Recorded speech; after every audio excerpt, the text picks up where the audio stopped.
Okay, it is Thursday morning. We're at Bayview. This cute little Beardie here is kind of like almost a porn star. I have seen more videos of him in his cage naked than any other Beardie I can think of over the last 20 years. Mom's in the background laughing. I like to hear that.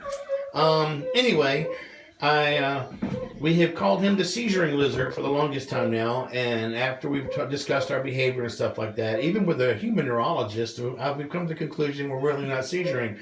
Tell your human neurologist friend I said thank you. I needed that confirmation. Anyway, so it turns out that this guy has a problem with actually seeing food or issues. So in other words, if you are looking at food and you have the flu or you have a stomach ache, then food's not going to be happy for you and you probably would back away. If you were hungry and the food smelled really, really good, then of course you'd want to go this way in this direction toward food. This guy actually has tons of videos of him running from food. How long do you want her to do the beds for? A week on, and then report to me. Okay. We may be giving it for as long as 2 weeks, but right now we're going to start that way. Anyway, on today's fecal, after going through a complete good physical exam, we were able to palpate his stomach, not finding anything obvious as far as foreign bodies or pain.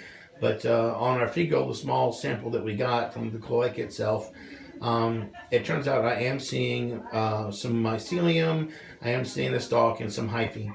So there's a good chance this guy could have a fungal infection. So we're going to send him home some antifungals, as well as our usual preventative dewormer for lizards, fenbendazole. The mixture of those two over the next week hopefully will get us an improvement.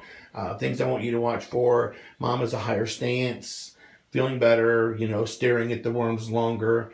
Mom somewhere is under the impression, I think, did you quote me and say I was the guy that said don't eat crickets? I wasn't sure. You weren't sure? All right. So I would never say that. But anyway, I think crickets are a much better food for these guys than mealworms and superworms and so forth. But anyway, so we're going to go ahead and try this experimental treatment, see how well this works. It really isn't so experimental, Mom, that, this has never been done before. It's just that our assuredness of our disease, okay, is not as high as I'd like it to be, but it definitely is safe enough to treat and high enough to treat. Okay. Okay, so that's it for now.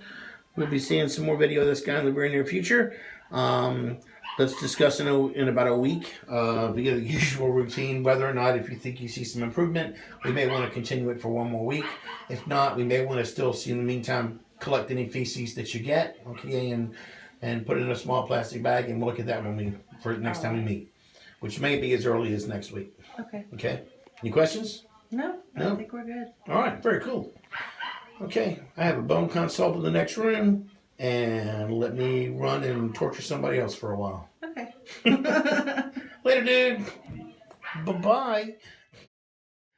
Okay, I forgot to mention earlier that this is one of those wild-caught Beardies here in Mississippi, so bitch and moan, whine. I guess I've done my thing. Anyway, my point is here it is, one more time, looking at another one of these guys that are wild-caught in Mississippi, and we have the strangest clinical signs ever, to where a client's been thinking has been seizuring now for months, and it backs away from food and sees all kind of weird stuff. So Lord knows what Mississippi has done to this creature.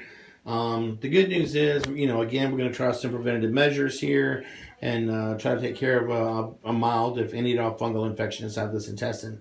But again, for those people who were trying to save an animal instead of finding it a new home, or save an animal instead of giving it to the Humane Society, or save an animal because they think that, oh my gosh, how dare anyone ever have a pet aside from themselves. You're blinding.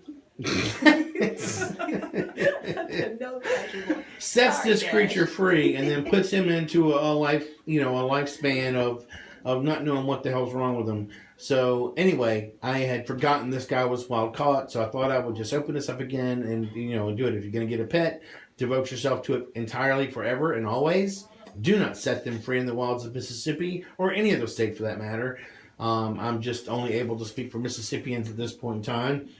But these guys are not meant to be here in the wild. We're lucky in the pet trade that we can actually get a very cool lizard like this in our homes as family. And if you set it free, I will kick you in the frickin' shin. That's right.